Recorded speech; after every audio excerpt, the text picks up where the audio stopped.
నమస్తే, welcome to our channel. నేను సౌజన్య. కాపు ఉద్యమం టైంలో రత్నాచల్ ఎక్స్ప్రెస్ని తగలబెట్టిన సంగతి అందరికీ తెలిసింది, అందరికీ ఇప్పటికీ కూడా గుర్తుంది. కానీ దాని వెనకాల కుట్ర జరిగింది. సో ద్వారంపూడి చంద్రశేఖర్ అలాగే కరుణాకర్ రెడ్డి ఒక కుట్ర చేశారు.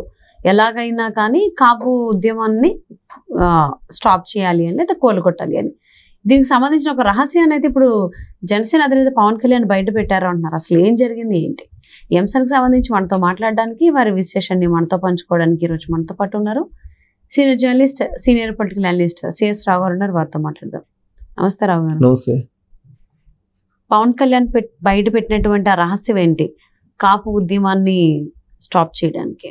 సో ఒకటేంటంటే కొన్ని సంఘటనలకు సంబంధించి నిజాలు నిదానంగా తెలుస్తూ ఉంటాయి. ఎప్పుడు కూడా నిజాలకి టైం తీసుకుంటాయి. నిజాలు బయటకు వచ్చేటప్పటికి అబద్ధాలు బాగా స్ప్రెడ్ అవుతాయి. సామెత కూడా ఉంది కదా, నిజం నిలకడగా నిజం తెలిసే లోపల అబద్ధం ఊరంతా చుట్టొచ్చింది. అలాగా కాపు ఉద్యమం నేపథ్యంలో జరిగినటువంటి ఒక పెద్ద సంఘటన ఏంటంటే కిర్లంపూడి దగ్గర రత్నాచల్ ఎక్స్ప్రెస్ తగలబెట్టడం.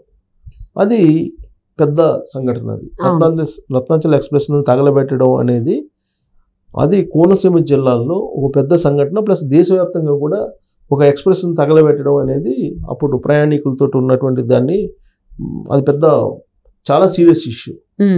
సో దేశవ్యాప్తంగా కూడా ఇదైంది. దానికి కారణం ఎవరు అని అంటే చంద్రబాబు నాయుడిని అప్పుడు బూచిగా చూపించారు. చంద్రబాబు నాయుడిని ఒక విలన్గా చూపించారు. ఆ సంఘటనకి కారణం ఆయనే అని. ఎవరు చూపించారు అని అంటే ముద్రగడ పద్మనాభం అండ్ కో. వాళ్ళు చంద్రబాబు నాయుడు ఒక బూచిగా చూపించి, చంద్రబాబు నాయుడు విలను, చంద్రబాబు నాయుడే ఇదంతా కుట్రబన్ని చేయించారు ఉద్యమాన్ని చిన్నాభిన్నం చేయడానికి అనేటువంటి అపవాదుని ఆయన మీద మోపారు. సుదీర్ఘమైనటువంటి రాజకీయ ప్రయాణం ఉన్నటువంటి చంద్రబాబు నాయుడు అనేకమైనటువంటి ఆరోపణల్ని, విమర్శలను ఎదుర్కొంటూ ఉన్నారు. ప్రతి దానికి ఆయన్ని టార్గెట్గా చేసుకొని మాట్లాడుతున్నారు. కారణం ఏంటంటే సుదీర్ఘమైన రాజకీయాల్లో ఉన్నారు కాబట్టి ఆయన చుట్టూ రాజకీయాన్ని తిప్పుతూ ఉన్నారు.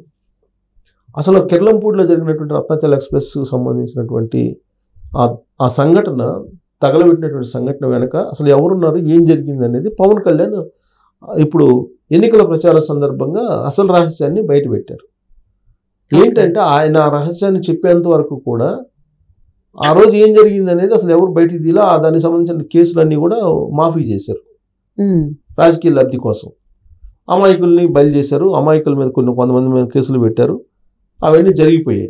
అసలు దోషులు ఎవరనేది ఇప్పటివరకు తెలియదు. దాని వెనక ఎవరు కుట్రమన్నారు అనేది ఎవరికి తెలియదు. అసలు వాళ్ళ మీద కేసులు లేవు. ఎవరెవరినో అమాయకులను తీసుకొచ్చి కొంతమంది మీద యువకుల మీద కేసులు పెట్టి చేతులు దులుపుకున్నారు.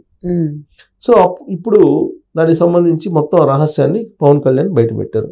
ఏంటి బయటపెట్టారని అంటే, పవన్ కళ్యాణ్ చెప్పిన దాని ప్రకారం, ఆయన ఎన్నికల ప్రచారంలో చెప్పిన దాని ప్రకారం కరుణాకర్ రెడ్డి ఎమ్మెల్యే, ప్రస్తుతం తిరుమల తిరుపతి దేవస్థానానికి సంబంధించినటువంటి చైర్మన్గా కూడా ఉన్నారు కరుణాకర్ రెడ్డి.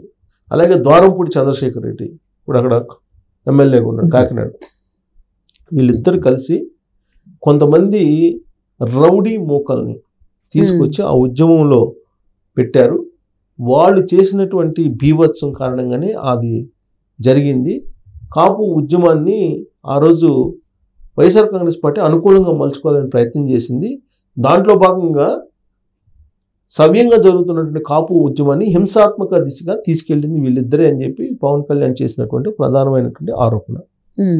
ఈయన ఈ ఆరోపణ చేయకుండా ఉండడానికి ముందు చంద్రబాబు నాయుడు చుట్టూ ఈ మొత్తం ఎపిసోడ్ని తిప్పారు. ఇప్పుడు పవన్ కళ్యాణ్ అసలు విషయం చెప్పేశారు.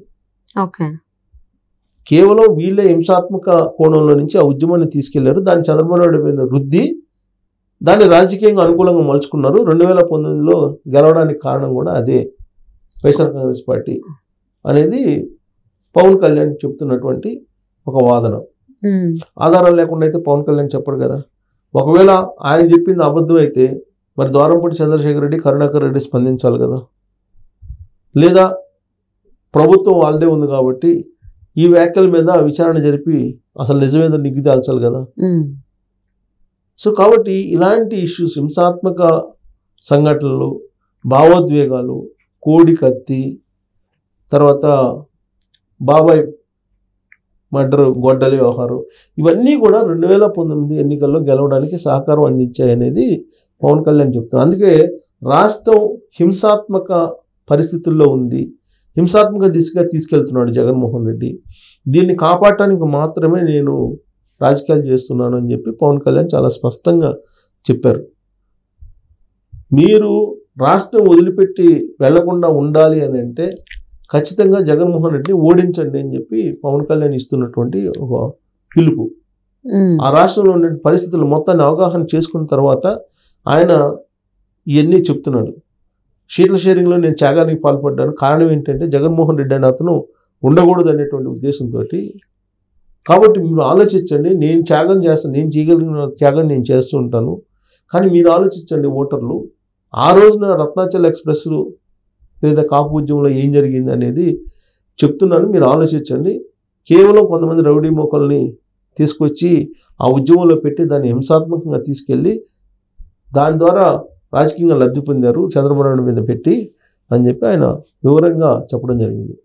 ఈ కాపు ఉద్యమం, అసలు కాపు రిజర్వేషన్ అనేటువంటి అంశం ఎందుకు వచ్చిందంటే, కాపు రిజర్వేషన్, కాపులకి రిజర్వేషన్ కావాలనేటువంటి ఒక ఉద్యమం ముద్రగడ పద్మనాభం తీసుకొచ్చాడు. బాగానే ఉంది, అప్రిషియేట్ చేయాలి. ఒక జాతి కోసం ఆయన పోరాడుతున్నారు, ఒక జాతి కోసం ఆయన ప్రయత్నం చేస్తున్నారు. కానీ అదే ముద్రగడ పద్మనాభం చంద్రబాబు నాయుడు అధికారంలో ఉన్నంత కాలం ఉద్యమం చేసి ఆ ఉద్యమాన్ని అంచెలంచెలుగా మరింత బలోపేతం చేసి చివరికి దాన్ని రిజర్వేషన్ తాడోపేడ తేల్చుకునే స్థాయికి తీసుకెళ్ళినటువంటి ఆయన జగన్మోహన్ రెడ్డి అధికారంలో రాగానే ఎందుకు కాముకున్నాడు, ఎందుకు లెటర్ల వరకే పరిమితం అయ్యారు? ముఖ్యమంత్రికి లెటర్లు రాస్తుంటాడు అప్పుడప్పుడు, ఆ లెటర్లు రాయటం వరకు ఎందుకు పరిమితం అయ్యారు? కాపు రిజర్వేషన్ కోసం ఉద్యమం ఎందుకు చేయలేదు, ఎందుకు చేయలేకపోయాడు ఈ 5 సంవత్సరాలు, 2019 నుంచి ఇప్పటి వరకు ఎందుకు చేయలేకపోయారు అనేది కాపు ప్రజలే, కాపు సామాజిక వర్గానికి సంబంధించినటువంటి వాళ్ళే ప్రశ్నిస్తున్నారు ఇప్పుడు. సరే, ఉద్యమం చేయకపోగా జగన్మోహన్ రెడ్డి నేను ఇవ్వనని చెప్పేశాడు, రిజర్వేషన్ నేను ఇవ్వను, అది సెంట్రల్ గవర్నమెంట్ పరిధిలో ఉన్నటువంటిది, దాని అంశానికి నేను పోనని చెప్పాడు ఆయన. మరి నువ్వు నిలదీయాలి కదా, నువ్వు ఎందుకు నిలదీయట్లేదు? ఆ రోజు చంద్రబాబు నాయుడు ముఖ్యమంత్రిగా ఉన్నప్పుడు నిలదీసావు కదా, మరి ఇప్పుడు ఎందుకు నిలదీయట్లేదు అంటే తెర వెనుక జగన్మోహన్ రెడ్డి, ముద్రగడ పద్మ వీళ్ళందరూ కలిసి ఆడినటువంటి ఒక నాటకంలో ఆ రోజు కాపు ఉద్యమం హింసాత్మకంగా వెళ్ళిపోయింది అనేది పవన్ కళ్యాణ్ చెప్పేటువంటి మాట. సో ఇప్పుడు కాపు రిజర్వేషన్ కావాలన్న ఆయన రిజర్వేషన్ ఇవ్వకపోయినా 5 సంవత్సరాల్లో దాని గురించి మాట్లాడకపోయినా ఇప్పుడు ఆ పార్టీలో చేరాడుగా పోయి ముద్రగడ పద్మనాభం అంటే దాని అర్థం ఏంటి? వీళ్ళందరూ కలిసి ఏదో కుట్ర పడినారనే కదా హరిరామ జోగయ్య వీళ్ళందరూ. హరిరామ జోగి కూడా అదే చేశారు కదా. హరిరామ జోగయ్య వీళ్ళందరూ పవన్ కళ్యాణ్ని అడ్డం పెట్టుకొని వైఎస్ఆర్ కాంగ్రెస్ పార్టీకి ఏదో లబ్ధి చేకూర్చాలనే ప్రయత్నం చివరి వరకు చేశారు. సీట్ల షేరింగ్ విషయంలో లేదా సీట్ల సర్దుబాటు విషయంలో హరిరామ జోగి లెటర్లు రాసేవాళ్ళు. సో అది పవన్ కళ్యాణ్ వాటిని పట్టించుకోకుండా పక్కన పెట్టేసి నాకు రాష్ట్ర ప్రయోజనాలు ముఖ్యం, నేను రాజకీయాలు చేయడానికి రాలేదు, రాష్ట్ర ప్రయోజనాలకు వచ్చాను, రాజకీయాలను రాష్ట్ర ప్రయోజనాలకు మాత్రమే వాడతానని చెప్పి ఆయన స్టెబెండ్గా నుంచొని కూటమి ఏర్పాటుకి కారణమయ్యాడు ఆయన. అలాంటి ఆయన చెప్పినటువంటి మాటలు ఏంటంటే, ఆ ఉద్యమంలో రత్నాచల్ ఎక్స్ప్రెస్ తగలబెట్టినటువంటి దాంట్లో కుట్ర ఉంది, దాని వెనుక వీళ్ళిద్దరు ఉన్నారు అని అసలు విషయాన్ని ఆయన బయటపెట్టాడు. మరి ఇప్పుడు రిజర్వేషన్ సంగతి ఏంది అని అంటే, రిజర్వేషన్ అనేది కోర్టు పరిధిలో ఉందని చెప్పి చెబుతున్నారు. ఇప్పుడు అడగలేము. ప్లస్ దానికి సంబంధించి అప్పట్లోనే చంద్రబాబు నాయుడు మంజునాథన్ కమిటీ చేశారు. మంజునాథన్ కమిటీ వేసి రిజర్వేషన్ ఏ విధంగా చేయాలని, అసలు తెలుగుదేశం పార్టీ ఘోరంగా ఓడిపోవడానికి కారణమే 2019లో ఈ రిజర్వేషన్ అంశమే. ఆయన అగ్రవర్ణ పేదలకి 10% రిజర్వేషన్ ఇస్తానని చెప్పి నరేంద్ర మోడీ ప్రకటించారు. అప్పుడు దాంట్లో 5% ఇస్తాను కాపులకి అనగానే మిగతా సామాజిక వర్గాలందరూ కూడా రివర్స్ అయ్యాయి. అసలు మధ్యతరగతి ఇస్తానన్నటువంటి రిజర్వేషన్ని కాపులకి ఎట్టిస్తామని చెప్పి రివర్స్ అయ్యారు చంద్రబాబు నాయుడు మీద. రివర్స్ అయ్యి తెలుగుదేశం పార్టీకి యాంటీగా ఓటేశారు మిగతా వర్గాలు.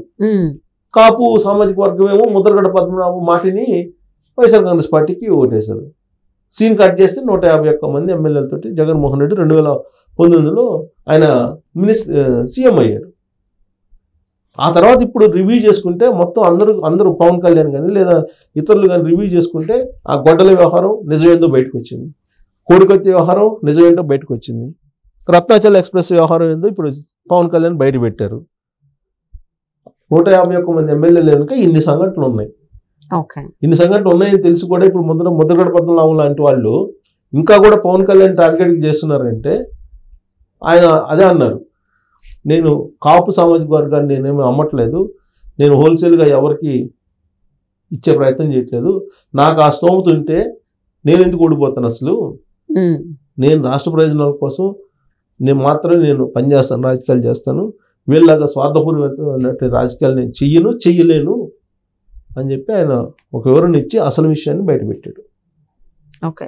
సో మరి ఇది విన్న తర్వాత కాపు ప్రజలు ఎవరైతే ఉన్నారో ఆంధ్రప్రదేశ్లో వాళ్ళు ఒక నిర్ణయానికి వచ్చే ఉండొచ్చు. సో మరి ఏం చేస్తారో చూద్దామండి.